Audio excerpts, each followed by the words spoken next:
ಆತ್ಮೀಯ ಪ್ರಥಮ ವರ್ಷದ PUC ವಿದ್ಯಾರ್ಥಿಗಳೇ, ವಾಣಿಜ್ಯ ವಿಭಾಗದ ವಿದ್ಯಾರ್ಥಿಗಳೇ, ಈ ಒಂದು ತರಗತಿಗೆ ತಮ್ಮೆಲ್ಲರನ್ನ ಹೃದಯಪೂರ್ವಕವಾಗಿ ಸ್ವಾಗತಿಸುತ್ತಾ ಇವತ್ತಿನ ಒಂದು ಅಭ್ಯಾಸ ಮಾಡಬೇಕಾಗಿರ್ತಕ್ಕಂಥ ಅಧ್ಯಾಯ ಕಂಪನಿಯ ಸ್ಥಾಪನೆ.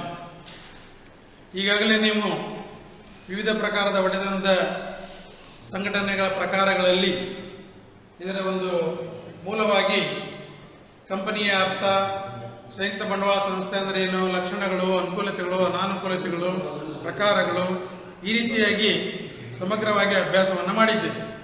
ಹಾಗಾದರೆ ಇವತ್ತಿನ ದಿವಸ ನಾವು ಈ ಒಂದು ಕಂಪನಿಯನ್ನು ಯಾವ ರೀತಿಯಾಗಿ ಸ್ಥಾಪನೆ ಮಾಡಲಾಗ್ತದೆ ಅನ್ನೋದ್ರ ಬಗ್ಗೆ ಈ ಒಂದು ತರಗತಿಯೊಳಗೆ ಅಭ್ಯಾಸವನ್ನು ಮಾಡೋಣ. ಸಾಮಾನ್ಯವಾಗಿ ಮಧ್ಯಮ ಮತ್ತು ಬೃಹತ್ ಗಾತ್ರದ ಸಂಸ್ಥೆಗಳನ್ನು ಸ್ಥಾಪನೆ ಮಾಡಬೇಕಾದಾಗ ಕಂಪನಿ ಪ್ರಕಾರದ ಸಂಘಟನೆಯನ್ನು ಆಯ್ಕೆ ಮಾಡಿಕೊಳ್ಬೇಕಾಗ್ತದೆ. ಹಾಗಾಗಿ ಇವತ್ತು ಕಂಪನಿಯನ್ನು ಈ ಒಂದು ಮಧ್ಯಮ ಮತ್ತು ಬೃಹತ್ ಗಾತ್ರದ ಸಂಸ್ಥೆಗಳನ್ನು ಸ್ಥಾಪನೆ ಮಾಡಬೇಕಾದ್ರೆ ಕಂಪನಿಯ ಪ್ರಕಾರದ ಸಂಘಟನೆಯನ್ನು ಆಯ್ಕೆ ಮಾಡಿಕೊಳ್ಬೇಕು. ಹಾಗಾದರೆ ಕಂಪನಿ ಅಂದರೆ ಏನು? ಈಗಾಗಲೇ ನೀವು ಹಿಂದಿನ ಅಧ್ಯಾಯಗಳಲ್ಲಿ ಅದರ ಬಗ್ಗೆ ಅಭ್ಯಾಸ ಮಾಡಿದ್ದೀರಿ. 2013ರ ಭಾರತೀಯ ಕಂಪನಿಗಳ ತಿದ್ದುಪಡಿ ಕಾಯ್ದೆ, 1956ರ ಭಾರತೀಯ ಕಂಪನಿಗಳ ಕಾಯ್ದೆಯ ಪ್ರಕಾರ ಕಂಪನಿ ಅಂದರೆ ಈ ಕಾಯ್ದೆಯ ಪ್ರಕಾರ, ಈ ಕಾಯ್ದೆ ಅಥವಾ ಇದರ ಹಿಂದಿನ ಯಾವುದೇ ಒಂದು ಕಂಪನಿಯ ಕಾಯ್ದೆಗಳಿರಲ್ಲ, ಆ ಕಾಯ್ದೆಯ ಅಡಿಯಲ್ಲಿ ನೋಂದಾಯಿತವಾಗಿರ್ತಕ್ಕಂಥ ಒಂದು ಸಂಘಟನೆಗೆ ನಾವು ಕಂಪನಿ ಅಂತ ಹೇಳಿ ಕರೀತೀವಿ. ಹಾಗಾದರೆ ಕಂಪನಿಯನ್ನು ಯಾವ ರೀತಿಯಾಗಿ ಸ್ಥಾಪನೆ ಮಾಡಲಾಗ್ತದೆ ಒಂದು ಗಮನದಲ್ಲಿರಲಿ. ಇದು ಕಂಪನಿಗಳ ಕಾಯ್ದೆ 1956 ಹಾಗೂ 2013ರ ಕಂಪನಿಗಳ ಕಾಯ್ದೆ ಏನು, ಆ ಒಂದು ಕಾಯ್ದೆಯ ಒಳಗೆ ರೂಪುರೇಷೆಗಳಿದ್ದಾವೆ, ನಿಯಮಗಳಿದ್ದಾವೆ. ಆ ನಿಯಮಗಳ ಪ್ರಕಾರ ಪ್ರಾರಂಭವಾಗಿ ಆ ನಿಯಮಗಳ ಪ್ರಕಾರ ಕಂಪನಿಯನ್ನು ನಡೆಸಿ ಆ ನಿಯಮಗಳ ಪ್ರಕಾರನೇ ಕಂಪನಿಯನ್ನು ವಿಸರ್ಜನೆ ಮಾಡಬೇಕಾಗುತ್ತದೆ. ಹೀಗಾಗಿ ಈ ಒಂದು ಭಾರತೀಯ ಕಂಪನಿಗಳ ಕಾಯ್ದೆಯನ್ನು ಮಾಡಿದ್ದಾರೆ. ಆ ಕಾಯ್ದೆಯೊಳಗೆ ಕಂಪನಿಯನ್ನು ಸ್ಥಾಪನೆ ಮಾಡಬೇಕಾದ್ರೆ ಹಲವಾರು ಹಂತಗಳಿದ್ದಾವೆ. ಹಾಗಾದ್ರೆ ಅವೇನು ಹಂತಗಳು? ಕಂಪನಿಯ ಸ್ಥಾಪನೆಯ ವಿವಿಧ ಹಂತಗಳು ಅಂದರೆ ಏನು? ವ್ಯವಹಾರದ ಅವಕಾಶದ ಕಲ್ಪನೆ ಅಂದರೆ ವ್ಯವಹಾರವನ್ನು ಮಾಡಬೇಕು, ವ್ಯವಹಾರದಲ್ಲಿ ಯಾವುದಾದ್ರೂ ಒಂದು ಉದ್ಯಮ ಸಂಸ್ಥೆಯನ್ನು ಅಥವಾ ವ್ಯಾಪಾರಿ ಸಂಸ್ಥೆಯನ್ನು ಪ್ರಾರಂಭ ಮಾಡಬೇಕು ಅನ್ನೋ ಕಲ್ಪನೆಯನ್ನು ಹುಟ್ಕೊಳ್ತದಲ್ಲ, ಆ ಹುಟ್ಟಿಕೊಂಡ ಸಮಯದಿಂದ ಹಿಡಿದು ಅದನ್ನು ಕಾನೂನುಬದ್ಧವಾಗಿ ಪ್ರಾರಂಭವಾಗುವವರೆಗೆ ಅಗತ್ಯವಾದ ಅನುಸರಿಸಬೇಕಾದ ಕ್ರಮಗಳನ್ನು ನಾವು ಕಂಪನಿಯ ಸ್ಥಾಪನೆಯ ವಿವಿಧ ಹಂತಗಳು ಎನ್ನುತ್ತೇವೆ. ಹಾಗಾದರೆ ಕಂಪನಿಯನ್ನು ಸ್ಥಾಪನೆ ಮಾಡಬೇಕಾದ್ರೆ ಇಲ್ಲಿ 4 ಮುಖ್ಯವಾಗಿರ್ತಕ್ಕಂಥ ಹಂತಗಳು ಬರ್ತವೆ. ಇದರಲ್ಲಿ ಮೊದಲನೇದು ಪ್ರವರ್ತನೆಯ ಹಂತ, ಎರಡನೇದು ನೋಂದಣಿಯ ಹಂತ, ಮೂರನೇದು ಬಂಡವಾಳ ಸಂಗ್ರಹಣೆ ಹಂತ, 4ನೇದು ವ್ಯವಹಾರವನ್ನು ಪ್ರಾರಂಭಿಸುವ ಹಂತ ಅಂತ. ಹಾಗಾದರೆ ಮೊಟ್ಟ ಮೊದಲನೇ ಹಂತ ಪ್ರವರ್ತನೆಯ ಹಂತ. ಕಂಪನಿಯ ಸ್ಥಾಪನೆಯಲ್ಲಿ ಕಂಪನಿಯನ್ನು ಪ್ರಾರಂಭ ಮಾಡುವ ಮೊಟ್ಟ ಮೊದಲನೇ ಹೆಜ್ಜೆ ಅಂದರೆ ಪ್ರವರ್ತನೆಯ ಹಂತ. ಈ ಹಂತದಲ್ಲಿ ಇವತ್ತು ಯಾರಿಗೆ ಒಂದು ವ್ಯವಹಾರವನ್ನು ಪ್ರಾರಂಭ ಮಾಡಬೇಕು, ಒಂದು ಉದ್ಯಮವನ್ನು ಪ್ರಾರಂಭ ಮಾಡಬೇಕು ಅಂತ ಹೇಳಿ ಅವರಿಗೆ ಕಲ್ಪನೆ ಹುಟ್ಕೊಳ್ತದೆ.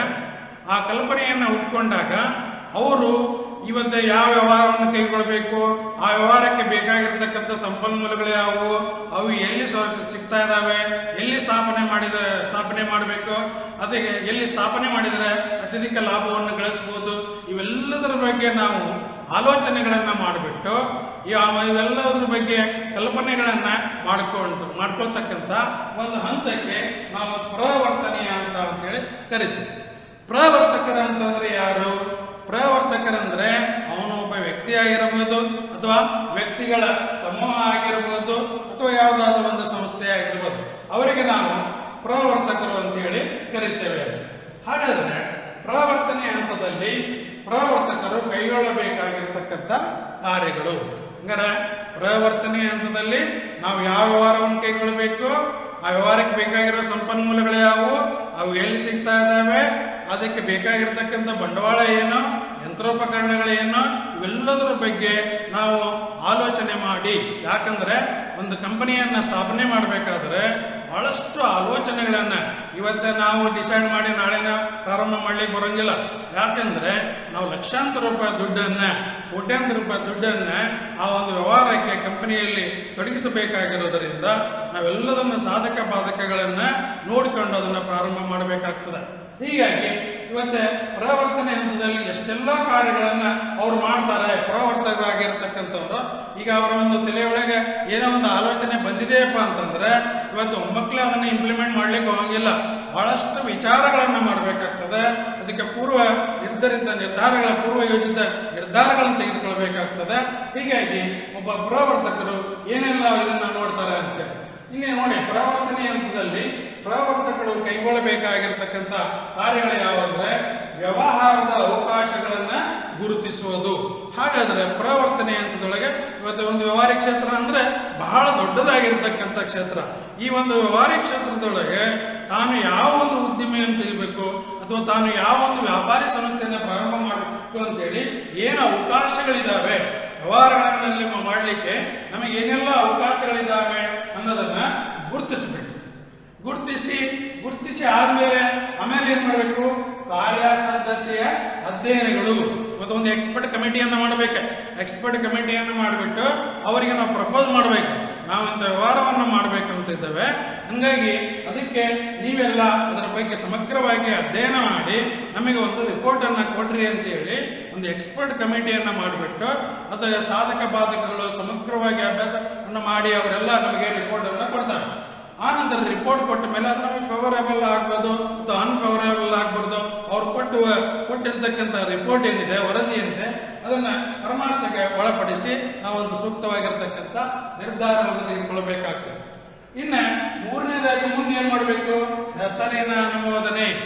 ಈಗ ನೋಡಿ, ಒಂದು ಕಂಪನಿಗೆ ಒಂದು ಹೆಸರನ್ನು ಕೊಡಬೇಕಾದರೂ ಅದಕ್ಕೆ ಸಂಬಂಧಪಟ್ಟಿರ್ತಕ್ಕಂಥ ಕಾಯ್ದೆ ಇದೆ. ಹೀಗಾಗಿ ನಾವು ಏನೋ ಒಂದು ಸೂಚಿತ ಹೆಸರನ್ನು ಇಡಬೇಕಂತ ಹೇಳಿ ನಿರ್ಧಾರ ಮಾಡಿದ್ದೇವೆ. ಆ ಹೆಸರನ್ನು ನಾವು ಕಂಪನಿಯ ನೋಂದಣಾಧಿಕಾರಿಗಳಿಗೆ ಕಳಿಸ್ಕೊಡ್ಬೇಕಾಗ್ತದೆ.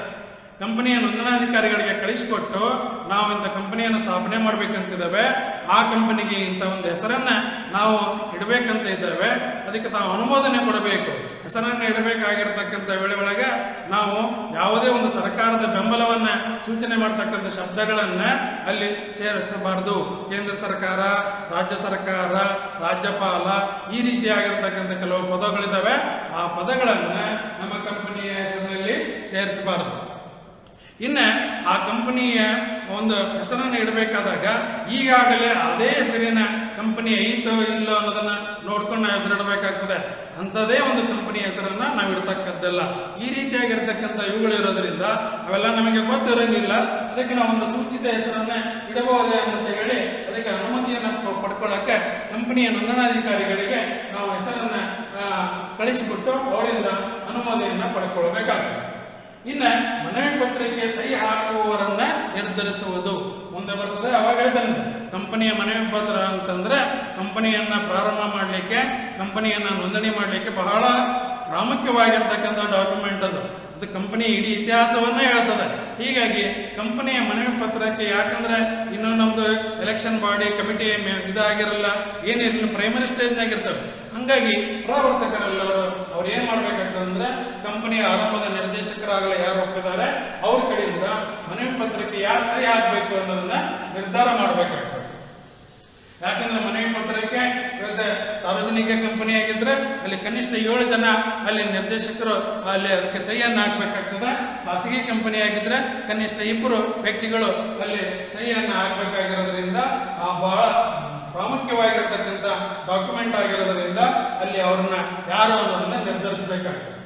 ಆನಂತರ ವೃತ್ತಿಪರರನ್ನ ನೇಮಕ ಮಾಡುವುದು. Chartered accountants, bankers, legal experts, ಕಾನೂನು ತಜ್ಞರು, ಆಮೇಲೆ ಕಂಪನಿ ಸೆಕ್ರೆಟರೀಸ್, ಇವರೆಲ್ಲರನ್ನ ನಾವು ನೇಮಕ ಮಾಡ್ಕೊಳ್ಬೇಕಾಗ್ತದೆ. ಯಾಕಂದ್ರೆ ಇವತ್ತು ನಾವೆಲ್ಲದರಲ್ಲೂ ಪರಿಣಿತಿಯನ್ನು ಪಡ್ಕೊಂಡಿರಲ್ಲ, ನಾವೆಲ್ಲರೂ ವಿದ್ವಾಂಸರಾಗಿರಂಗಿಲ್ಲ. ಕಂಪನಿ ಇವತ್ತು ರೂಲ್ಸ್ಗಳು ಏನು ಬಂದಿದ್ದಾವೆ, ಸರ್ಕಾರದ ನಿಯಮಾವಳಿಗಳು ಏನು ಬಂದಿದ್ದಾವೆ, ಇವೆಲ್ಲದರ ಬಗ್ಗೆ ನಮಗೆ ಜ್ಞಾನ ಇರಂಗಿಲ್ಲ. ಹೀಗಾಗಿ ನಾವು ಅದರಲ್ಲಿಯೇ ವೃತ್ತಿಪರರು ಅಂತ ಏನಿರ್ತವೆ, ಚಾರ್ಟರ್ಡ್ ಅಕೌಂಟೆಂಟ್ಸ್ ಅಂತ ಇರ್ತಾರೆ, ಬ್ಯಾಂಕರ್ಸ್ ಅಂತ ಇರ್ತಾರೆ, ಲೀಗಲ್ ಎಕ್ಸ್ಪರ್ಟ್ ಇರ್ತಾರೆ, ಕಂಪನಿಯ ಸೆಕ್ರೆಟರಿಗಳು ಇರ್ತಾರೆ. ಇವರೆಲ್ಲರನ್ನ ನಾವು ವೃತ್ತಿಪರರನ್ನ ನೇಮಕ ಮಾಡ್ಕೋಬೇಕಾಗ್ತದೆ. ಆನಂತರ ಅಗತ್ಯವಾದ ದಾಖಲೆ ಪತ್ರಗಳನ್ನು ತಯಾರಿಸುವುದು. ಇವತ್ತು ಕಂಪನಿಯನ್ನ ನಾವು ಪ್ರಾರಂಭ ಅದಕ್ಕೆ ಮುಖ್ಯವಾಗಿರ್ತಕ್ಕಂಥ ಕೆಲವು ಡಾಕ್ಯುಮೆಂಟ್ಸ್ಗಳಿರ್ತವೆ. ಆ ಡಾಕ್ಯುಮೆಂಟ್ಸ್ಗಳನ್ನು ನಾವು ತಯಾರು ಮಾಡಬೇಕಾಗ್ತದೆ. ನಾನು ಈಗಾಗಲೇ ಹೇಳ್ತೇನೆ, ಕಂಪನಿಯ ಮನವಿ ಪತ್ರ, ಲಿಖಿತ ಕಟ್ಟಳೆಗಳ ಪತ್ರ, ಕಂಪನಿಯ ಆರಂಭದ ನಿರ್ದೇಶಕರಾಗಲು ಒಪ್ಪಿದವರ ಒಂದು ಯಾದಿಯನ್ನು ತಯಾರು ಮಾಡಬೇಕು. ಅವರು ಅರ್ಹ ಷೇರುಗಳನ್ನು ಹೊಂದಿದ್ದಾರೆ ಅನ್ನೋ ಬಗ್ಗೆ ಅವರು ಒಂದು ಘೋಷಣಾ ಪತ್ರವನ್ನು ಅವರಿಂದ ಒಂದು ಪ್ರಮಾಣ ಪತ್ರವನ್ನು ಪಡಿಬೇಕಾಗ್ತದೆ. ಆ ಶಾಸನಬದ್ಧ ಘೋಷಣಾ ಪತ್ರ, ಈ ರೀತಿಯಾಗಿರ್ತಕ್ಕಂಥ ಕೆಲವೊಂದು ಇಂಪಾರ್ಟೆಂಟ್ ಡಾಕ್ಯುಮೆಂಟ್ಸ್ ಇರ್ತವೆ. ಆ ದಾಖಲೆ ಪತ್ರಗಳನ್ನು ನಾವು ತಯಾರು ಮಾಡಬೇಕಾಗ್ತದೆ. ಹಾಗಾದರೆ ಕಂಪನಿಯ ಪ್ರವರ್ತಕರು ಮೊಟ್ಟ ಮೊದಲಿಗೆ ಮಾಡಬೇಕಾಗಿರ್ತಕ್ಕಂಥ ಕಾರ್ಯಗಳು ಇವೆಲ್ಲ ಪ್ರೈಮರಿಯಾಗಿ ಅವರೆಲ್ಲ ಸಿದ್ಧತೆಯನ್ನು ಮಾಡ್ಕೊಳ್ಬೇಕಾಗ್ತದೆ. ಹಾಗಾದರೆ ನಾನು ಈಗಾಗಲೇ ಹೇಳಿದೆ, ಕಂಪನಿಯ ಅಗತ್ಯವಾಗಿರ್ತಕ್ಕಂಥ ದಾಖಲೆ ಪತ್ರಗಳಲ್ಲಿ ಕಂಪನಿಯ ಮನವಿ ಪತ್ರನೂ ಕೂಡ ಬಹಳ ಇಂಪಾರ್ಟೆಂಟ್ ಡಾಕ್ಯುಮೆಂಟ್ಸ್. ಕಂಪನಿಯನ್ನು ನೋಂದಣಿ ಮಾಡಬೇಕಾದ್ರೆ ಈ ಪತ್ರ ಬಹಳ ಇಂಪಾರ್ಟೆಂಟ್. ಹೀಗಾಗಿ ಹಂಗಾರೆ ಕಂಪನಿಯ ಮನವಿ ಪತ್ರ ಅಂದ್ರೆ ಏನು? ಕಂಪನಿಯ ಮನವಿ ಪತ್ರವು ಕಂಪನಿಯ ಬಹುಮುಖ್ಯವಾದ ದಾಖಲೆ ಪತ್ರವಾಗಿದೆ. ಇದು ಕಂಪನಿಯ ಉದ್ದೇಶಗಳನ್ನು ವಿವರಿಸ್ತದೆ. ಅಂದರೆ ಈ ಒಂದು ಕಂಪನಿಯ ಮನವಿ ಪತ್ರ ನೀವು ನೋಡಿಬಿಟ್ರೆ ಕಂಪನಿಯ ಎಲ್ಲ ಇತಿಹಾಸನೇ ಗೊತ್ತಾಗ್ಬಿಡ್ತದೆ. ಯಾವ ಉದ್ದೇಶಕ್ಕಾಗಿ ಕಂಪನಿಯನ್ನು ಸ್ಥಾಪನೆ ಮಾಡಿದ್ದಾರೆ, ಅಲ್ಲಿ ಯಾರು ಪ್ರವರ್ತಕರು, ಕಂಪನಿಯ ಆರಂಭದ ನಿರ್ದೇಶಕರು ಯಾರು, ಅದರ ಹೊಣೆಗಾರಿಕೆ ಏನು, ಇವೆಲ್ಲದರ ಸಂಪೂರ್ಣವಾಗಿರ್ತಕ್ಕಂಥ ಚಿತ್ರ ಕಂಪನಿಯ ಮನವಿ ಪತ್ರದಲ್ಲಿರ್ತದೆ. ಈ ಕಂಪನಿಯ ಮನವಿ ಪತ್ರವು ಕಂಪನಿಯ ಮತ್ತು ಸಾರ್ವಜನಿಕರ ಮಧ್ಯೆ ಇರುವ ಸಂಬಂಧವನ್ನು ವಿವರಣೆಯನ್ನು ನೀಡತಕ್ಕಂಥ ಪತ್ರವಾಗಿರ್ತದೆ. ಹೀಗಾಗಿ ಕಂಪನಿಯ ಮನವಿ ಪತ್ರವನ್ನು ತಯಾರು ಮಾಡಬೇಕು. ಈ ಮನವಿ ಪತ್ರ ಅಧಿಕೃತವಾಗಿರಬೇಕಾದ್ರೆ ನೀವು ಸ್ಥಾಪನೆ ಮಾಡತಕ್ಕಂಥ ಕಂಪನಿ ಸಾರ್ವಜನಿಕ ಕಂಪನಿ ಆದರೆ ಇದಕ್ಕೆ ಕನಿಷ್ಠ 7 ಜನ ಸದಸ್ಯರು ಸಹಿ ಮಾಡಬೇಕಾಗ್ತದೆ, ನಿರ್ದೇಶಕರು ಸಹಿ ಮಾಡಬೇಕಾಗ್ತದೆ. ಅದೇ ನೀವು ಸ್ಥಾಪನೆ ಮಾಡತಕ್ಕಂಥ ಕಂಪನಿ ಖಾಸಗಿ ಕಂಪನಿ ಆದರೆ ಕನಿಷ್ಠ 2 ಜನ ಸದಸ್ಯರು ಅಲ್ಲಿ ನೀವು ಅದನ್ನು ಸಹಿ ಮಾಡಬೇಕಾಗ್ತದೆ ಅಂತ. ಹಾಗಾದರೆ ಕಂಪನಿಯ ಮನವಿ ಪತ್ರದಲ್ಲಿ ಏನೆಲ್ಲ ಅಂಶಗಳು ಇರ್ತವೆ? ಯಾಕಂದ್ರೆ ಬಹಳ ಇಂಪಾರ್ಟೆಂಟ್ ಡಾಕ್ಯುಮೆಂಟ್ಸ್ ಇದು. ಹೀಗಾಗಿ ಕಂಪನಿಯ ಸ್ಥಾಪನೆಗೆ, ಕಂಪನಿಯ ನೋಂದಣಿಗೆ ಇದು ಬಹಳ ಇಂಪಾರ್ಟೆಂಟ್ ಆಗಿರೋದ್ರಿಂದ ಇಲ್ಲಿ ಈ ಒಂದು ಮನವಿ ಪತ್ರದ ಬಗ್ಗೆ ಡೀಟೇಲ್ ಆಗಿ ಅಭ್ಯಾಸವನ್ನು ಮಾಡಬೇಕು. ಏನಿರ್ತದೆ ಹಂಗಾರೆ ಕಂಪನಿಯ ಮನವಿ ಪತ್ರದಲ್ಲಿ ಏನೆಲ್ಲ ಅಂಶಗಳಿರ್ತವೆ, ಕಲಂಗಳು ಇರ್ತವೆ ಅಂತಂದ್ರೆ, ಮೊದಲನೇದು ಹೆಸರಿನ ಕಲಂ. ಹಂಗಾರೆ ಕಂಪನಿಯ ಮನವಿ ಪತ್ರದಲ್ಲಿ ಮೊದಲನೇದು ಹೆಸರಿನ ಕಲಮು. ಅಂದರೆ ನೀವು ಕಂಪನಿಗೆ ಏನು ಹೆಸರನ್ನು ಇಟ್ಟಿದ್ದೀರಿ, ಅದರ ವಿಳಾಸ ಏನು, ಇವೆಲ್ಲದರ ಸಂಪೂರ್ಣವಾಗಿರ್ತಕ್ಕಂಥ ಇದನ್ನು ಬರೆಯಬೇಕು. ಈ ಹೆಸರಿನ ಕಲಮಲ್ಲಿ ಈ ಅಂಶದಲ್ಲಿ ಕಂಪನಿಗೆ ಏನಂತ ಹೆಸರು ಇಟ್ಟಿದ್ದೀರಿ, ಈಗಾಗಲೇ ನೀವು ಕಂಪನಿಯ ನೋಂದಣಿ ಅಧಿಕಾರಿಗೆ ಕಳಿಸ್ಕೊಟ್ಬಿಟ್ಟು ಅದರಲ್ಲಿ ಅವರ ಅನುಮೋದನೆಯನ್ನು ಪಡ್ಕೊಂಡಿರ್ತೀರಿ, ಆ ಹೆಸರನ್ನು ಇಲ್ಲಿ ನಮೂದಿಸಬೇಕಾಗ್ತದೆ. ಇನ್ನು ನೋಂದಾಯಿತ ಕಚೇರಿಯನ್ನು ಸೂಚಿಸುವ ಕಲಂ. ಹಾಗಾದರೆ ನೀವು ನೋಂದಣಿ ರಿಜಿಸ್ಟರ್ ಹೆಡ್ ಆಫೀಸ್ ಎಲ್ಲಿದೆ, ನಿಮ್ಮದು ಯಾವ ದೇಶದಲ್ಲಿ, ಯಾವ ರಾಜ್ಯದಲ್ಲಿ, ಯಾವ ಜಿಲ್ಲೆಯಲ್ಲಿ, ಯಾವ ಊರಿನಲ್ಲಿದೆ ಅಂತೇಳಿ ಸ್ಪಷ್ಟವಾಗಿರ್ತಕ್ಕಂಥ ನೋಂದಾಯಿತ ಕಚೇರಿಯ ಒಂದು ವಿಳಾಸವನ್ನು ಈ ಕಲಂನಲ್ಲಿ ನೀವು ಬರೀಬೇಕಾಗ್ತದೆ. ಆನಂತರ ಉದ್ದೇಶಗಳ ಕಲಂ. ಹಾಗಾದರೆ ಕಂಪನಿಯನ್ನು ಸ್ಥಾಪನೆ ಮಾಡಬೇಕಾದ್ರೆ ನೀವು ಉದ್ದೇಶಗಳನ್ನು ಬಹಳ ಸ್ಪಷ್ಟವಾಗಿ ಬರೆದಿರಬೇಕು, ಬಹಳ ಎಚ್ಚರಿಕೆಯಿಂದ ಬರೆದಿರಬೇಕು. ಯಾಕಂದರೆ ಇಲ್ಲಿ ಒಂದು ಕಂಪನಿಯ ಉದ್ದೇಶಗಳನ್ನು ಬರೆದು ನಾಳೆ ನೀವು ಸಾರ್ವಜನಿಕರಿಂದ ಷೇರು ಬಂಡವಾಳ ಕಲೆಕ್ಟ್ ಮಾಡಿ ಅದನ್ನು ಬೇರೆ ಉದ್ದೇಶಕ್ಕೆ ಅದನ್ನು ಉಪಯೋಗ ಮಾಡಲಿಕ್ಕೆ ಬರೋಂಗಿಲ್ಲ. ಇಲ್ಲಿ ಏನು ಉದ್ದೇಶಗಳನ್ನು ಬರೆದಿರ್ತೀರಿ ಆ ಉದ್ದೇಶಗಳಿಗಾಗಿಯೇ ಆ ಹಣವನ್ನು ಉಪಯೋಗ ಮಾಡಿಕೊಳ್ಬೇಕು ಅನ್ನೋದಿರೋದ್ರಿಂದ ನೀವು ಉದ್ದೇಶಗಳನ್ನು ಬಹಳ ಸ್ಪಷ್ಟವಾಗಿ ಅರ್ಥ ಆಗುವ ಹಾಗೆ ಬಹಳ ಎಚ್ಚರಿಕೆಯಿಂದ ಬಹಳಷ್ಟು ಆಲೋಚನೆಗಳನ್ನು ಮಾಡಿ ಇಲ್ಲಿ ಬರೀಬೇಕಾಗ್ತದೆ. ಯಾಕಂದರೆ ಉದ್ದೇಶಗಳನ್ನು ಒಮ್ಮೆ ಬರೆದ ಮೇಲೆ ಅದನ್ನು ಅಷ್ಟು ಸುಲಭವಾಗಿ ಚೇಂಜ್ ಮಾಡಲಿಕ್ಕೆ ಬರೋಂಗಿಲ್ಲ. ಇನ್ನು ಹೊಣೆಗಾರಿಕೆಯ ಕಲಂ. ಹಾಗಾದರೆ ಇಲ್ಲಿ ಕಂಪನಿಯಲ್ಲಿ ಸದಸ್ಯರ ಹೊಣೆಗಾರಿಕೆ ಯಾವ ರೀತಿ ಇರ್ತದೆ? ಒಂದು ಕಂಪನಿಯ ಷೇರಿನ ಬೆಲೆ ಏನು, ಆ ಷೇರಿನ ಬೆಲೆ, ಆ ಒಂದು ಷೇರಿನ ಬೆಲೆ ಎಲ್ಲಿ, ಇನ್ನು ಅವನು ಎಷ್ಟು ಪೇಮೆಂಟ್ ಮಾಡಿದ್ದಾನೆ, ಇನ್ನು ಎಷ್ಟು ಉಳ್ಕೊಂಡಿದ್ದ, ಅದಕ್ಕೆ ಅವನು ಹೊಣೆಗಾರನಾಗಿರ್ತದೆ. ಉದಾಹರಣೆಗೆ ಒಂದು ಕಂಪನಿಯ ಷೇರಿನ, ಆ ಕಂಪನಿಯಲ್ಲಿ ಒಂದು ಷೇರಿನ ಬೆಲೆ 10 ರೂಪಾಯಿ ಇದ್ದರೆ ಈಗಾಗಲೇ ಅವನು 6 ರೂಪಾಯಿ ಪೇಮೆಂಟನ್ನು ಮಾಡಿದರೆ ಇನ್ನು ಆ ಒಂದು ಷೇರಿನ ಮೇಲೆ 4 ರೂಪಾಯಿಗೆ ಅವನ ಹೊಣೆಗಾರಿಕೆ ಇರ್ತದೆ. ಹೀಗಾಗಿ ಇಲ್ಲಿ ಹೊಣೆಗಾರಿಕೆಯ ಕಲಮಿನಲ್ಲಿ ಕಂಪನಿಯ ಸದಸ್ಯರ ಹೊಣೆಗಾರಿಕೆಯು ಯಾವ ರೀತಿ ಇರ್ತದೆ ಅನ್ನೋದನ್ನು ಬರೀಬೇಕು. ಇನ್ನು ಬಂಡವಾಳದ ಕಲಂ. ಹಾಗಾದರೆ ಬಂಡವಾಳದ ಕಲಂ ಅಂದರೆ ಈ ಒಂದು ಕಂಪನಿಯನ್ನು ಸ್ಥಾಪನೆ ಮಾಡಬೇಕಾದ್ರೆ ನೀವು ಎಷ್ಟು ಪ್ರಮಾಣದಲ್ಲಿ ಷೇರು ಬಂಡವಾಳವನ್ನು ಕಲೆಕ್ಟ್ ಮಾಡ್ತಾ ಇದ್ದೀರಿ, ಎಷ್ಟು ಪ್ರಮಾಣದಲ್ಲಿ ಸಾಲವನ್ನು ತೆಗೆದುಕೊಳ್ತಾ ಇದ್ದೀರಿ, ಎಷ್ಟು ಪ್ರಮಾಣದಲ್ಲಿ ಸಾರ್ವಜನಿಕ ಠೇವಣಿಗಳನ್ನು ಸ್ವೀಕಾರ ಮಾಡ್ತಾ ಇದ್ದೀರಿ, ಇವೆಲ್ಲದರ ಬಗ್ಗೆ ಸಮಗ್ರವಾಗಿ ವಿವರಣೆಯನ್ನು ನೀವು ನೀಡಬೇಕಾಗ್ತದೆ. ಹಾಗಾದರೆ ನಿಮಗೆ ಕಲೆಕ್ಟ್ ಮಾಡಬೇಕಾಗಿರೋ ಷೇರು ಬಂಡವಾಳ ಎಷ್ಟು, ಆ ಒಂದು ಷೇರಿನ ಬೆಲೆ ಎಷ್ಟು ಸಂಖ್ಯೆ ಒಳಗೆ ನೀವು ಷೇರುಗಳನ್ನು ಸಾರ್ವಜನಿಕರಿಗೆ ಬಿಡುಗಡೆ ಮಾಡಿದ್ದೀರಿ, ಇವೆಲ್ಲದರ ಬಗ್ಗೆ ಈ ಬಂಡವಾಳದ ಕಲಂನಲ್ಲಿ ವಿವರಣೆಯನ್ನು ನೀವು ನೀಡಿರಬೇಕಾಗ್ತದೆ. ಇನ್ನು ಸಂಘಟನೆಯ ಕಲಂ, ನಾವೀಗಾಗಲೇ ಕಂಪನಿಯನ್ನು ಪ್ರಾರಂಭ ಮಾಡಲಿಕ್ಕೆ ಕಾನೂನಿನ ಪ್ರಕಾರ ಏನು ಕೈಗೊಳ್ಳಬೇಕಾಗಿರ್ತಕ್ಕಂಥ ಪೂರ್ವಭಾವಿ ಕ್ರಮಗಳನ್ನು ಕೈಗೊಂಡಿದ್ದೇವೆ ಅನ್ನೋ ಬಗ್ಗೆ ಘೋಷಣೆಯನ್ನು ಮಾಡಿ ಅದಕ್ಕೆ ಆರಂಭದ ನಿರ್ದೇಶಕರು ಅಥವಾ ಸೆಕ್ರೆಟರಿ ಇರ್ತಾರಲ್ಲ ಅವರು ಆ ಒಂದು ಘೋಷಣಾ ಪತ್ರಕ್ಕೆ ಸಹಿಯನ್ನು ಮಾಡಿ ಇದು ಮಾಡಬೇಕು. ಈ ರೀತಿಯಾಗಿ ಕಂಪನಿಯ ಮನವಿ ಪತ್ರ ಅಂದರೆ ಇಷ್ಟೆಲ್ಲ ಅಂಶಗಳು ಕಲಬುಗಳು ಅದರಲ್ಲಿ ಒಳಗೊಂಡಿರ್ತವೆ. ಇನ್ನೊಂದು ಎರಡನೇ ಮುಖ್ಯವಾಗಿರ್ತಕ್ಕಂಥ ಡಾಕ್ಯುಮೆಂಟ್ ಅಂದರೆ ಕಂಪನಿಯ ಲಿಖಿತ ಕಟ್ಟಳೆಗಳು ಅಂತ. ಕಂಪನಿಯ ಲಿಖಿತ ಕಟ್ಟಳೆಗಳು ಅಂತಂತಂದ್ರೆ ಇದು ಕಂಪನಿಯ ಆಂತರಿಕ ಆಡಳಿತದ ನಿಯಮಾವಳಿಗಳಿಗೆ ಸಂಬಂಧಪಟ್ಟಿರತಕ್ಕಂಥ ಪತ್ರ. ಅಂದರೆ ಇವತ್ತು ಕಂಪನಿಯ ಮನವಿ ಪತ್ರ ಕಂಪನಿ ಹಾಗೂ ಸಾರ್ವಜನಿಕರ ಜೊತೆಗೆ ಏನು ಸಂಬಂಧ ಇದೆ ಅನ್ನೋದನ್ನು ವಿವರಣೆಯನ್ನು ನೀಡತಕ್ಕಂಥ ಪತ್ರ ಆಗಿರ್ತದೆ. ಅದರಲ್ಲಿ ಕಂಪನಿ ಇತಿಹಾಸನೇ ಇರ್ತದೆ.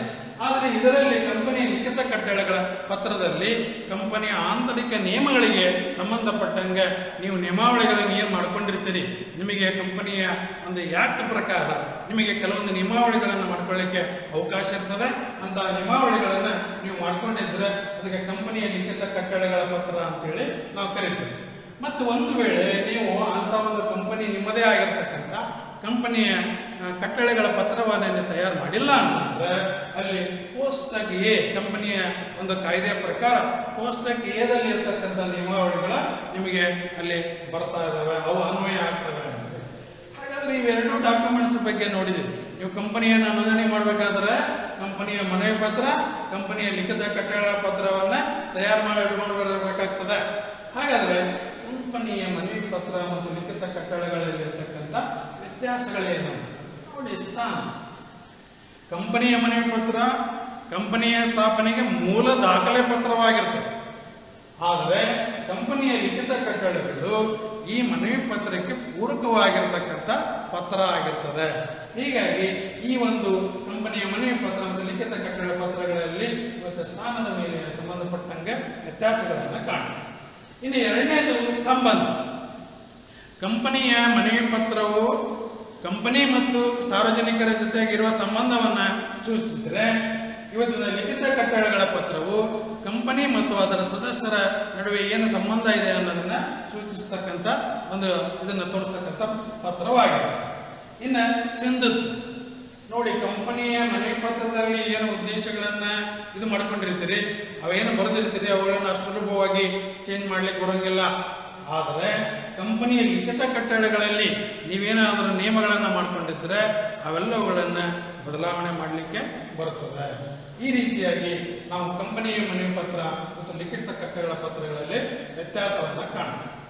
ಸರಿ, ಇಷ್ಟೆಲ್ಲ ಡಾಕ್ಯುಮೆಂಟ್ಸ್ಗಳನ್ನು ತಯಾರು ಮಾಡಿದ ಮೇಲೆ ಕಂಪನಿಯ ಪ್ರವರ್ತನಾ ಹಂತದಲ್ಲಿ ಪ್ರವರ್ತಕರು ಕೈಗೊಳ್ಳಬೇಕಾಗಿರುವ ಕಾರ್ಯಸಾಧ್ಯತೆಗಳ ಅಧ್ಯಯನ. ಇಷ್ಟೆಲ್ಲ ಹೇಳಿರ್ತಾರೆ ಕಂಪನಿಯ ಪ್ರವರ್ತಕರು, ಇಷ್ಟೆಲ್ಲ ಅವೆಲ್ಲ ಮಾಡಿಕೊಂಡು ಇವನ್ನೆಲ್ಲ ಮಾಡಿದ ಮೇಲೆ ಮತ್ತೊಂದು ಮೇಲೆ ಏನು ನಾವು ಪ್ರಪೋಸ್ಗಳು ಮಾಡಿದ್ದೇವೆ, ಏನು ನಿರ್ಧಾರ ಮಾಡಿದ್ದೇವೆ, ಆ ಒಂದು ನಿರ್ಧಾರ ಮಾಡಿರ್ತಕ್ಕಂಥ ಒಂದು ವ್ಯವಹಾರಕ್ಕೆ ಅದು ಕಾರ್ಯಸಾಧ್ಯತೆ ಐತಾ ಅನ್ನೋದ್ರ ಬಗ್ಗೆ ಅಧ್ಯಯನವನ್ನು ಮಾಡಬೇಕಾಗ್ತದೆ. ಮತ್ತೊಮ್ಮೆ ಸ್ಟಡಿ ಮಾಡ್ಕೋಬೇಕಾಗ್ತದೆ. ಏನದು ತಾಂತ್ರಿಕತೆಯ ಕಾರ್ಯಸಾಧ್ಯತೆ, ಅದು ಟೆಕ್ನಿಕಲ್ ದೃಷ್ಟಿಯನ್ನು ನೋಡಿಕೊಂಡು ಇವತ್ತು ನಾವೇನು ವ್ಯವಹಾರ ಮಾಡಬೇಕಾಗಿದೆ ಅದಕ್ಕೆ ಬೇಕಾಗಿರ್ತಕ್ಕಂಥ ತಾಂತ್ರಿಕ ಉಪಕರಣಗಳು ಸಿಗ್ತಾವೋ ಇಲ್ಲ ಅನ್ನೋದ್ರ ಬಗ್ಗೆ ನಾವು ನೋಡ್ಕೊಳ್ಬೇಕಾಗ್ತದೆ. ನಮಗೆ ಆ ಕಚ್ಚಾ ಸರಕುಗಳು ಲಭ್ಯವಾಗ್ತಾವೋ ಇಲ್ಲ ಅನ್ನೋದ್ರ ಬಗ್ಗೆ ನಾವು ನೋಡ್ಕೊಳ್ಬೇಕಾಗ್ತದೆ. ಇದ್ರ ಬಗ್ಗೆ ನೋಡಿ, ಯಾಕಂದರೆ ನಾವೊಂದು ಶುಗರ್ ಫ್ಯಾಕ್ಟ್ರಿಯನ್ನು, ಸಕ್ಕರೆ ಕಾರ್ಖಾನೆಯನ್ನು ಪ್ರಾರಂಭ ಮಾಡಬೇಕಾಗ್ತದೆ. ನಮಗೆ ಅದಕ್ಕೆ ಬೇಕಾಗಿರ್ತಕ್ಕಂಥ ಮೂಲ ಕಚ್ಚಾ ವಸ್ತು ಕಬ್ಬು, ಅದು ಆ ಒಂದು ಏರಿಯಾದಲ್ಲಿ ಇದರೊಳಗೆ ನಮಗೆ ಸಫಿಷಿಯೆಂಟಾಗಿ ಸಿಗ್ತದೆ ಇಲ್ಲ ಅನ್ನೋ ಬಗ್ಗೆ ನೋಡಬೇಕು. ಮಕ್ಕಳು ಹೋಗಿ ಶುಗರ್ ಫ್ಯಾಕ್ಟ್ರಿಯನ್ನು ಪ್ರಾರಂಭ ಮಾಡೋದಲ್ಲ. ಹೀಗಾಗಿ ತಾಂತ್ರಿಕತೆಯ ಕಾರ್ಯಸಾಧ್ಯತೆಯನ್ನು ನಾವಿಲ್ಲಿ ಅಭ್ಯಾಸವನ್ನು ಮಾಡಬೇಕು, ಅಧ್ಯಯನ ಮಾಡಬೇಕು. ಎರಡನೇದು ಹಣಕಾಸಿನ ಲಭ್ಯತೆಯ ಕಾರ್ಯಸಾಧ್ಯತೆ. ಹಾಗಾದರೆ ಇವತ್ತು ನಮ್ಮದು ಕಂಪನಿಯನ್ನು ಪ್ರಾರಂಭ ಮಾಡಬೇಕಾದ್ರೆ ಅದು ಎಷ್ಟು ಕೋಟಿ ರೂಪಾಯಿ ಪ್ರಾಜೆಕ್ಟು, ಅದಕ್ಕೆ ಬೇಕಾಗಿರ್ತಕ್ಕಂಥ ಅದಕ್ಕೆ ಬೇಕಾಗಿರ್ತಕ್ಕಂಥ ಹಣವನ್ನು ನಮ್ಮ ಕಡೆಯಿಂದ ಕ್ರೋಢೀಕರಣ ಮಾಡಲಿಕ್ಕೆ ಸಾಧ್ಯತೆ ಐತೆ ಇಲ್ಲೋ, ಷೇರು ಬಂಡವಾಳ ಎಷ್ಟು ಪ್ರಮಾಣದಲ್ಲಿ ಕಲೆಕ್ಟ್ ಮಾಡಬೇಕಾಗ್ತದೆ, ಸಾಲ ಪತ್ರಗಳನ್ನು ಬಿಡುಗಡೆ ಮಾಡಿ ಎಷ್ಟು ಪ್ರಮಾಣದಲ್ಲಿ ಹಣವನ್ನು ಕಲೆಕ್ಟ್ ಮಾಡಬೇಕಾಗ್ತದೆ, ಸಾರ್ವಜನಿಕ ಠೇವಣಿಗಳ ಮುಖಾಂತರ ನಮಗೆ ಎಷ್ಟು ದುಡ್ಡು ಬರ್ತದೆ, ಹಾಗಾದ್ರೆ ಬ್ಯಾಂಕ್ಗಳಲ್ಲಿ ನಮಗೆ ಎಷ್ಟು ಸಾಲ ಸಿಗ್ತದೆ, ಇವೆಲ್ಲವುಗಳನ್ನು ನೋಡಿಕೊಂಡು ನಮಗೆ ನಮ್ಮ ಪ್ರಾಜೆಕ್ಟ್ಗೆ ಬೇಕಾಗಿರ್ತಕ್ಕಂಥ ಹಣ ಲಭ್ಯ ಆಗ್ತದೆ ಇಲ್ಲ ಅನ್ನೋದ್ರ ಬಗ್ಗೆ ಪ್ರಾಕ್ಟಿಕಲ್ ಆಗಿ ಅದರ ಕಾರ್ಯ ಸಾಧ್ಯತೆಯ ಬಗ್ಗೆ ನಾವು ಇದನ್ನು ಮಾಡಬೇಕು. ಇನ್ನು ಆರ್ಥಿಕ ಲಾಭದಾಯಕತೆಯ ಕಾರ್ಯಸಾಧ್ಯತೆ. ಹಾಗಾದರೆ ಇದು ಆರ್ಥಿಕವಾಗಿ ನಾಳೆ ನಮಗೆ ಈ ಒಂದು ಕಂಪನಿಯನ್ನು ಪ್ರಾರಂಭ ಮಾಡಿದರೆ, ಈ ಒಂದು ವ್ಯವಹಾರವನ್ನು ಪ್ರಾರಂಭ ಮಾಡಿದರೆ ನಮಗೆ ಅದು ಲಾಭದಾಯಕವಾಗಿ ಅದು ನಮಗೆ ಕಾರ್ಯ ಸಾಧ್ಯವಾಗ್ತದೋ ಇಲ್ಲೋ ಅನ್ನೋದ್ರ ಬಗ್ಗೆ ಅದನ್ನು ನೋಡ್ಕೋಬೇಕಾಗ್ತದೆ. ಹಾಗಾದ್ರೆ ನಾವು ನಾಳೆ ಲಾಭ ಗಳಿಸ್ತವ, ಈಗಾಗಲೇ ಅಸ್ತಿತ್ವದಲ್ಲಿರ್ತಕ್ಕ ಕೆಲವೊಂದು ಕಂಪನಿಗಳು ಇರ್ತವೆ, ಅಂಥದ್ದೇ ವ್ಯವಹಾರವನ್ನು ಮಾಡ್ತಕ್ಕಂಥ ಕಂಪನಿಗಳು ಇರ್ತವೆ, ಹೌದಾ, ವ್ಯವಹಾರಿ ಸಂಸ್ಥೆಗಳಿರ್ತವೆ. ಅದರಲ್ಲಿ ನಾನು ತಗೋದ್ರೆ ನನಗೆ ಲಾಭ ಆಗ್ತದೆ ಇಲ್ಲೋ ಅನ್ನೋದ್ರ ಬಗ್ಗೆ ಮುಂದೆ ಫ್ಯೂಚರ್ ಬಗ್ಗೆ ಭಾಳಷ್ಟು ಆಲೋಚನೆಗಳನ್ನು ಮಾಡಿಬಿಟ್ಟು ಅಲ್ಲಿ ಅದರ ಬಗ್ಗೆನೂ ಕೂಡ ನಾವು ಅಧ್ಯಯನವನ್ನು ಮಾಡಬೇಕಾಗ್ತದೆ. ಇದು ಕಂಪನಿಯ ಸ್ಥಾಪನೆ ಒಳಗೆ ಪ್ರವರ್ತನೆಯ ಹಂತದಲ್ಲಿ ಮಾಡಬೇಕಾಗಿರ್ತಕ್ಕಂಥ ಕಾರ್ಯ. ಇನ್ನು ಎರಡನೇ ಹಂತ ನೋಂದಣಿ ಹಂತ. ಹಾಗಾದರೆ ನೋಂದಣಿ ಈಗಾಗಲೇ ಹೇಳಿದೆ, 1956 2013 ಕಂಪನಿಗಳ ಭಾರತೀಯ ಕಂಪನಿಗಳ ತಿದ್ದುಪಡಿ ಕಾಯ್ದೆಯ ಪ್ರಕಾರ ಕಂಪನಿಯನ್ನು ನೋಂದಣಿ ಮಾಡೋದು ಕಡ್ಡಾಯವಾಗಿದೆ. ಹಾಗಾದರೆ ಕಂಪನಿಯನ್ನು ಕಡ್ಡಾಯವಾಗಿ ನಾವು ನೋಂದಾಯಿಸಲಿಕ್ಕೆ ಬೇಕಾಗ್ತದೆ, ಕಂಪಲ್ಸರಿಯಾಗಿ ನೋಂದಣಿ ಆಗಲಿಕ್ಕೆ ಬೇಕು. ಹಾಗಾದರೆ ಕಂಪನಿಯನ್ನು ನೋಂದಣಿ ಮಾಡೋದು ಹೇಗೆ? ಮೊದಲನೇದು, ಕಂಪನಿಯನ್ನು ನೋಂದಾಯಿಸಲು ಅರ್ಜಿಯನ್ನು ತಯಾರಿಸುವುದು. ಕಂಪನಿಯನ್ನು ನೋಂದಣಿ ಮಾಡಬೇಕಾದ್ರೆ ಆಯಾ ರಾಜ್ಯದಲ್ಲಿ ಕಂಪನಿಯ ನೋಂದಣಾಧಿಕಾರಿಗಳೇ ಇರ್ತಾರೆ. ಆ ನೋಂದಣಾಧಿಕಾರಿಗಳಿಗೆ ನಾವು ಅರ್ಜಿಯನ್ನು ಸಲ್ಲಿಸಬೇಕಾಗ್ತದೆ, ಅಪ್ಲಿಕೇಶನ್ ಹಾಕೋಬೇಕಾಗ್ತದೆ. ಹೀಗಾಗಿ ಮೊದಲಿಗೆ ಕಂಪನಿಯನ್ನು ನೋಂದಾಯಿಸಲು ಅರ್ಜಿ ಅವ್ರದ್ದೇನೋ ಅಧಿಕೃತವಾಗಿರ್ತಕ್ಕಂಥ ಒಂದು ಅರ್ಜಿ ನಮೂನೆ ಇರ್ತದೆ, ಅದೆಲ್ಲವುಗಳನ್ನು ತೆಗೆದುಕೊಂಡು ಬಿಟ್ಟು ಅದರಲ್ಲಿ ಇರ್ತಕ್ಕಂಥ ಎಲ್ಲ ವಿವರಗಳನ್ನು ಫಿಲಪ್ ಮಾಡಿ. ಇನ್ನು ಅದನ್ನ ಏನು ಮಾಡಬೇಕು, ರಾಜ್ಯದ ಕಂಪನಿ ನೋಂದಣಾಧಿಕಾರಿಗೆ ಅರ್ಜಿ ಸಲ್ಲಿಸಬೇಕು. ನಾವು ಹೇಳಿದ್ವಲ್ಲ, ಆ ಅರ್ಜಿ ಫಾರ್ಮ್ಯಾಟ್ ತಗೊಂಡು ಅದರಲ್ಲಿ ಎಲ್ಲ ವಿವರಗಳನ್ನು ಬೇಕಾಗಿರ್ತಕ್ಕಂಥ ಮಾಹಿತಿಗಳನ್ನು ತುಂಬಿ ಅದನ್ನು ಕಂಪನಿಯ ನೋಂದಣಾಧಿಕಾರಿಗೆ ಅರ್ಜಿಯನ್ನು ಸಲ್ಲಿಸಬೇಕು. ಮತ್ತು ಆ ಅರ್ಜಿಯೊಂದಿಗೆ ಲಗತ್ತಿಸಬೇಕಾಗಿರ್ತಕ್ಕಂಥ ಕೆಲವೊಂದು ಡಾಕ್ಯುಮೆಂಟ್ಸ್ಗಳನ್ನು ಹಚ್ಚಬೇಕಾಗ್ತದೆ. ಕಂಪನಿಯ ಏನು ಅರ್ಜಿ ಹಾಕ್ಕೊಳ್ತಿರಲ್ಲ, ಆ ಅರ್ಜಿಯ ಜೊತೆಗೆ ಕೆಲವೊಂದು ಇಂಪಾರ್ಟೆಂಟ್ ಆಗಿರ್ತಕ್ಕಂಥ ಮುಖ್ಯವಾಗಿರ್ತಕ್ಕಂಥ ದಾಖಲೆ ಪತ್ರಗಳನ್ನು ಅದಕ್ಕೆ ಅಟ್ಯಾಚ್ ಮಾಡಬೇಕು.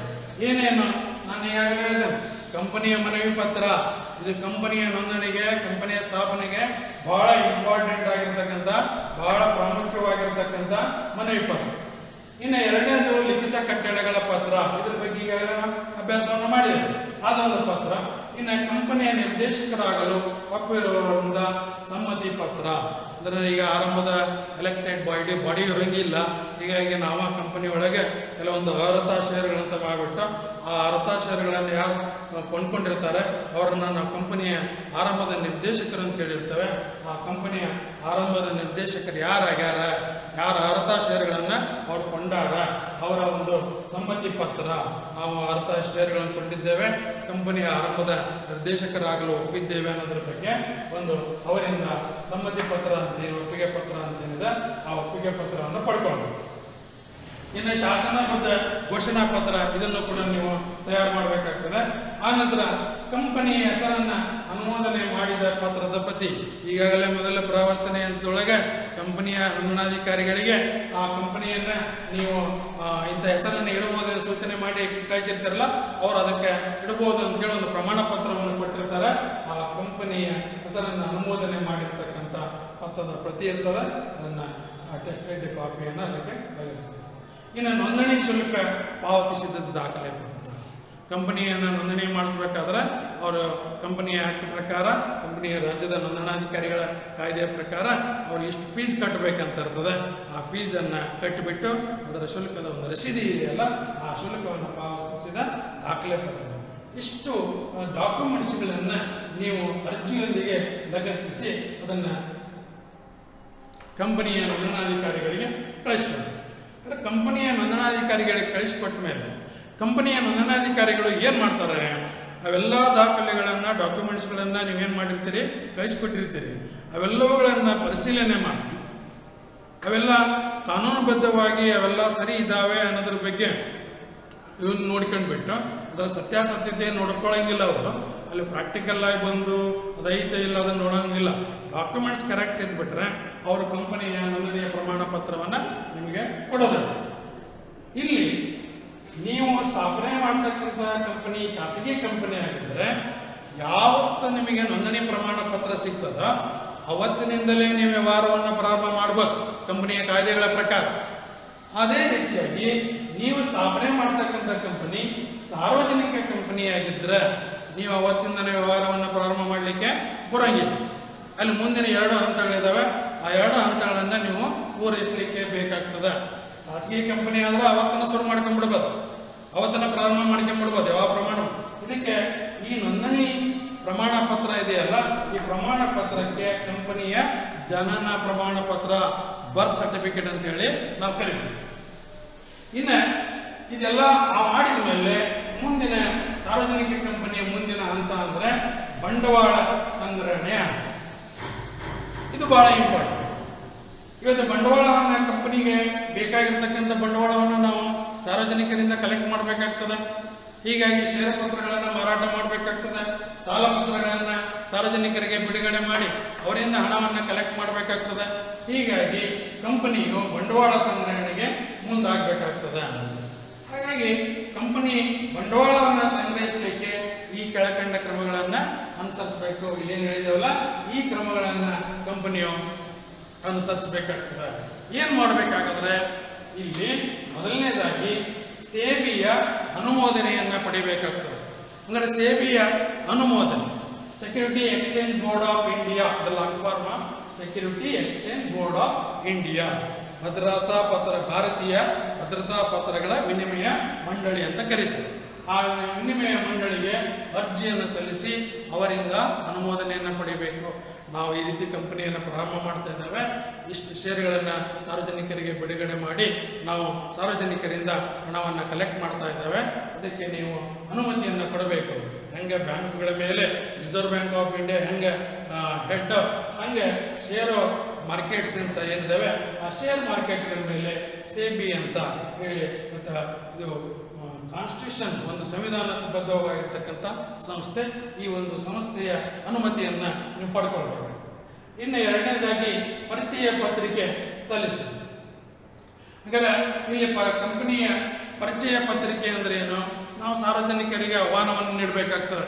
ಸಾರ್ವಜನಿಕರಿಗೆ ನೀವು ಷೇರುಗಳನ್ನು ನಮ್ಮ ಕಂಪನಿ ಇಂಥ ಕಂಪನಿಯನ್ನು ಪ್ರಾರಂಭ ಮಾಡ್ತಾ ಇದ್ದಾವೆ, ಅದಕ್ಕಾಗಿ ನೀವು ಕಂಪನಿಯ ಷೇರುಗಳನ್ನು ಪರ್ಚೇಸ್ ಮಾಡಿರಿ, ಸಾಲಪತ್ರಗಳನ್ನು ಪರ್ಚೇಸ್ ಮಾಡಿರಿ ಅಂತ ಹೇಳಿ ಆಹ್ವಾನವನ್ನು ನೀಡ್ತಕ್ಕಂಥ, ಆಮಂತ್ರಣ ನೀಡ್ತಕ್ಕಂಥ ಪತ್ರಕ್ಕೆ ನಾವು ಕಂಪನಿಯ ಪರಿಚಯ ಪತ್ರಿಕೆ ಅಂತೇಳಿ ಕರಿತೇವೆ. ಅದನ್ನು ಅಡ್ವರ್ಟೈಸ್ಮೆಂಟ್ ಪೇಪರಲ್ಲಿ ಅಡ್ವರ್ಟೈಸ್ಮೆಂಟ್ ಕೊಟ್ಟಿರ್ತಕ್ಕಂಥ, ಜಾಹೀರಾತು ಕೊಟ್ಟಿರ್ತಕ್ಕಂಥ ಪತ್ರ ಆಗಿರ್ಬೋದು ಅಥವಾ ಸೂಚನಾ ಪತ್ರವಾಗಿರ್ಬೋದು, ಯಾವುದೇ ಇದಕ್ಕೆ ನಾವು ಕಂಪನಿಯ ಪರಿಚಯ ಪತ್ರಿಕೆ ಅಂತೇಳಿ. ಅಂದರೆ ಸಾರ್ವಜನಿಕರೇ ನೀವು ಕಂಪನಿಯ ಷೇರುಗಳನ್ನು ಕೊಂಡ್ಕೊಡ್ರಿ, ಕಂಪನಿಯ ಸಾಲಪತ್ರಗಳನ್ನು ಕೊಂಡ್ಕೊಡ್ರಿ ಅಂತೇಳಿ ಅವರಿಗೆ ಆಹ್ವಾನವನ್ನು ನೀಡತಕ್ಕಂಥ ಪತ್ರಿಕೆಗೆ ಕಂಪನಿಯ ಪರಿಚಯ ಪತ್ರಿಕೆ ಅಂತೇಳಿ ಕರಿತೀವಿ. ಇನ್ನು ಮೂರನೇದಾಗಿ ಕಂಪನಿಯ ಬ್ಯಾಂಕರ್, ದಲಾಳಿ ಮತ್ತು ಮಾರಾಟವಾಗದ ಷೇರುಗಳನ್ನು ಕೊಳ್ಳಲು ಒಪ್ಪಿದ ಭರವಸೆದಾರರ ನೇಮಕಾತಿ. ಹಾಗಾದರೆ ಇವತ್ತು ವಿದ್ಯಾರ್ಥಿಗಳೇ, ಇವತ್ತು ಕಂಪನಿಯ ಷೇರುಗಳನ್ನು ಅರ್ಜಿಗಳನ್ನು ಹಾಕೊಳ್ಬೇಕಾಗ್ತದೆ ಸಾರ್ವಜನಿಕರ ಕಂಪನಿಯ ಷೇರುಗಳಿಗಾಗಿ. ಅದಕ್ಕಾಗಿ ಮಾರಾಟ ಮಾಡಲಿಕ್ಕೆ ವ್ಯವಸ್ಥೆಯನ್ನು ಮಾಡ್ಕೋಬೇಕಾಗ್ತದೆ. ಹೀಗಾಗಿ ನಾವು ಅವರು ಸಂಬಂಧಪಟ್ಟಿರ್ತಕ್ಕಂಥ ಬ್ಯಾಂಕರನ್ನು ನೇಮಕ ಮಾಡ್ಕೋಬೇಕು, ದಲ್ಲಾಳಿಗಳನ್ನು ನೇಮಕ ಮಾಡ್ಕೋಬೇಕು. ಆನಂತರ ಒಂದು ವೇಳೆ ನಾಳೆ ನಮ್ಮ ಕಂಪನಿಯ ಷೇರುಗಳು ಮಾರಾಟ ಆಗಲಿಲ್ಲ ಅಂದರೆ ಅದನ್ನು ನಮ್ಮ ಷೇರುಗಳನ್ನು ಕೊಂಡ್ಕೊಂಡು ಅದನ್ನು ಮಾರಾಟ ಮಾಡಿ ಕೊಡ್ತೀವಿ ಅನ್ನೋ ಒಪ್ಪಂದ ಭರವಸೆಗಾರರ ನೇಮಕಾತಿಯನ್ನು ನೀವು ಮಾಡ್ಕೋಬೇಕು. ಇನ್ನು ಕನಿಷ್ಠ ವಂತಿಗೆ. ಹಾಗಾದ್ರೆ ಕನಿಷ್ಠ ವಂತಿಗೆ ಅಂತಂದ್ರೆ ಕಂಪನಿಯ ಒಂದು ನೀವೇನು ಷೇರುಗಳನ್ನು ಬಿಡುಗಡೆ ಮಾಡಿರ್ತೀರಿ, ಸಾರ್ವಜನಿಕರಿಗೆ ಬಿಡುಗಡೆ ಮಾಡಿರ್ತೀರಿ, ಅದರಲ್ಲಿ 90% ಷೇರುಗಳಿಗೆ ಅರ್ಜಿಗಳು ಬಂದಿರಬೇಕು. ಆ ಅರ್ಜಿಗಳ ಜೊತೆಗೆ ಅರ್ಜಿ ಶುಲ್ಕವನ್ನು ಅದನ್ನು ನೀವು ಕಲೆಕ್ಟ್ ಮಾಡ್ಕೊಂಡಿರಬೇಕಾಗ್ತದೆ. ಅದಕ್ಕೆ ನಾವು ಕನಿಷ್ಠ ವಂತಿಗೆ ಅಂತೇಳಿ ಕರಿತೀವಿ. ಹಾಗಾದ್ರೆ ಕನಿಷ್ಠ ವಂತಿಗೆಯನ್ನು ನೀವು ಕಲೆಕ್ಟ್ ಮಾಡಲಿಕ್ಕೆ ಬೇಕಾಗ್ತದೆ. ಒಂದು ವೇಳೆ ನೀವು ಅದನ್ನು ಲಾಸ್ಟ್ ಡೇಟ್ ಕೊಟ್ಟಿರ್ತೀರಿ ಕಂಪನಿಯ ಷೇರುಗಳಿಗೆ ಅರ್ಜಿಯನ್ನು ಹಾಕಲಿಕ್ಕೆ, ಆ ಲಾಸ್ಟ್ ಡೇಟ್ ಕೊಟ್ಟ ನಂತರ 10 ವಾರದೊಳಗಾಗಿ ಇವತ್ತು ನೀವು ಕಂಪನಿಯ ಒಂದು ಷೇರು ಭದ್ರತಾ ವಿನಿಮಯ ಮಂಡಳಿಗೆ ಅದನ್ನು ತಿಳಿಸ್ಬೇಕಾಗ್ತದೆ. ಹೀಗಾಗಿ ಒಂದು ವೇಳೆ ತಿಳಿಸ್ಲಿಲ್ಲ ಅಂದರೆ ನೀವು ಈಗಾಗಲೇ ಕಲೆಕ್ಟ್ ಮಾಡಿರ್ತಕ್ಕಂಥ ಅರ್ಜಿಯ ಹಣ ಏನಿದೆಯಲ್ಲ ಆ ಹಣವನ್ನು ನೀವು ವಾಪಸ್ ಮಾಡಬೇಕಾಗ್ತದೆ, ಅದು ಸಿಂಧುವಾಗ್ತದೆ. ಇನ್ನು ಷೇರು ವಿನಿಮಯ ಕೇಂದ್ರಕ್ಕೆ ಅರ್ಜಿಯನ್ನು ಸಲ್ಲಿಸುವುದು. ಇವತ್ತು ನಮ್ಮ ಭಾರತದಲ್ಲಿ ದೇಶದಲ್ಲಿ ಭಾಳಷ್ಟು ಷೇರುಪೇಟೆಗಳಿದ್ದಾವೆ. ಆ ಷೇರುಪೇಟೆಗಳಲ್ಲಿ ಇವತ್ತಿನ ದಿವಸ ಯಾವುದಾದ್ರೂ ಒಂದು ಷೇರುಪೇಟೆಯಲ್ಲಿ ಅರ್ಜಿಯನ್ನು ಸಲ್ಲಿಸಿ ನೀವು ಅನುಮತಿಯನ್ನು ಪಡ್ಕೊಳ್ಬೇಕು. ಅಲ್ಲಿ ರಿಜಿಸ್ಟರ್ ಆಗಬೇಕಾಗ್ತದೆ ನಿಮ್ಮ ಕಂಪನಿ. ಅಲ್ಲಿ ಎಲ್ಲಿಯಾದರೂ ಭಾರತ ದೇಶದೊಳಗೆ ಎಲ್ಲಿ ಶೇರ್ ಮಾರ್ಕೆಟ್ ಇದಾವೆ ಯಾವುದಾದ್ರೂ ಒಂದು ಶೇರ್ ಮಾರ್ಕೆಟ್ನೊಳಗೆ ನೀವು ಷೇರು ವಿನಿಮಯ ಕೇಂದ್ರಕ್ಕೆ ಅರ್ಜಿ ಸಲ್ಲಿಸಿ ಅಲ್ಲಿ ಒಂದು ನಿಮ್ಮ ಹೆಸರನ್ನು ನೋಂದಾಯಿಸಬೇಕಾಗ್ತದೆ. ಆನಂತರ ನೀವು ಷೇರು ಹಂಚಿಕೆ ಮಾಡುವುದು. ಕಂಪನಿಗೆ ಇವತ್ತಿನ ದಿವಸ ಅರ್ಜಿಗಳು ಬರ್ತವೆ, ಪರಿಶೀಲನೆ ಮಾಡಿ ಈಗ ನೀವೇನು ಬಿಡುಗಡೆ ಮಾಡಿರ್ತಾರಲ್ಲ ಅದಕ್ಕಿಂತ ಕಡಿಮೆ ಅರ್ಜಿಗಳು ಬಂದಾಗ ಯಾರ್ಯಾರು ಎಷ್ಟೆಷ್ಟು ಷೇರುಗಳನ್ನು ಕೇಳಿರ್ತಾರೆ ಎಲ್ರಿಗೂ ಅದನ್ನು ಹಂಚಿಕೆ ಮಾಡಬೇಕು. ಈ ರೀತಿಯಾಗಿ ಷೇರುಗಳನ್ನು ಹಂಚಿಕೆ ಮಾಡಬೇಕು. ಇನ್ನು ವ್ಯವಹಾರವನ್ನು ಪ್ರಾರಂಭಿಸುವ ಪ್ರಮಾಣ ಪತ್ರವನ್ನು ಪಡಿಬೇಕು. ಹಾಗಾದರೆ ಇಲ್ಲಿ ನೀವು ಇಷ್ಟೆಲ್ಲ ಕಾರ್ಯಗಳನ್ನು ಮಾಡಿದ ಮೇಲೆ ಲಾಸ್ಟಿಗೆ ಎಲ್ಲ ಇವುಗಳನ್ನು ಬರೆದುಬಿಟ್ಟು ನಾವು ಈಗಾಗಲೇ ಕಂಪನಿಯ ಪ್ರಾರಂಭದಲ್ಲಿ ಏನೇನು ಕ್ರಮಗಳನ್ನು ಕೈಗೊಳ್ಳಬೇಕಾಗಿತ್ತೋ ಅವೆಲ್ಲ ಕ್ರಮಗಳನ್ನು ಕೈಗೊಂಡಿದ್ದೇವೆ ಅನ್ನೋದ್ರ ಬಗ್ಗೆ ಒಂದು ಘೋಷಣಾ ಪತ್ರವನ್ನು ತಯಾರು ಮಾಡಿಬಿಟ್ಟು ಆ ಘೋಷಣಾ ಪತ್ರವನ್ನು ಕಂಪನಿಯ ಮತ್ತು ರಿಜಿಸ್ಟ್ರಾರಿಗೆ ಕಳಿಸ್ಕೊಡ್ಬೇಕಾಗ್ತದೆ, ನೋಂದಣಾಧಿಕಾರಿಗೆ ಕಳಿಸ್ಕೊಡ್ಬೇಕಾಗ್ತದೆ. ಕಂಪನಿಯ ನೋಂದಣಾಧಿಕಾರಿ ಎಲ್ಲವುಗಳನ್ನು ಪರಿಶೀಲನೆ ಮಾಡಿ ಇವೆಲ್ಲ ಸರಿ ಇದ್ದಲ್ಲಿ ಅವನಿಗೆ ತೃಪ್ತಿಕರವಾಗಿದ್ದಲ್ಲಿ ಅವನು ವ್ಯವಹಾರವನ್ನು ಪ್ರಾರಂಭಿಸುವ ಪ್ರಮಾಣ ಪತ್ರವನ್ನು ಕೊಡ್ತಾನೆ. ಆವಾಗ ನಾವು ವ್ಯವಹಾರವನ್ನು ಪ್ರಾರಂಭ ಮಾಡಲಿಕ್ಕೆ ಬರ್ತದೆ. ಈ ರೀತಿಯಾಗಿ ಒಂದು ಕಂಪನಿಯನ್ನು ಸ್ಥಾಪನೆ ಮಾಡಬೇಕಾದ್ರೆ ನಾವು ಇಷ್ಟೆಲ್ಲ ಕ್ರಮಗಳನ್ನು ಕೈಗೊಳ್ಳಬೇಕಾಗ್ತದೆ. ಆತ್ಮೀಯ ವಿದ್ಯಾರ್ಥಿಗಳೇ, ಇಲ್ಲಿವರೆಗೆ ಕಂಪನಿಯ ಸ್ಥಾಪನೆಯ ಒಂದು ತರಗತಿ ಮೇಲೆ ತಾವೆಲ್ಲರೂ ಪಾಠವನ್ನು ಕೇಳಿದ್ದಕ್ಕೆ ತಮ್ಮೆಲ್ಲರಿಗೆ ಧನ್ಯವಾದಗಳನ್ನು ಅರ್ಪಿಸಿ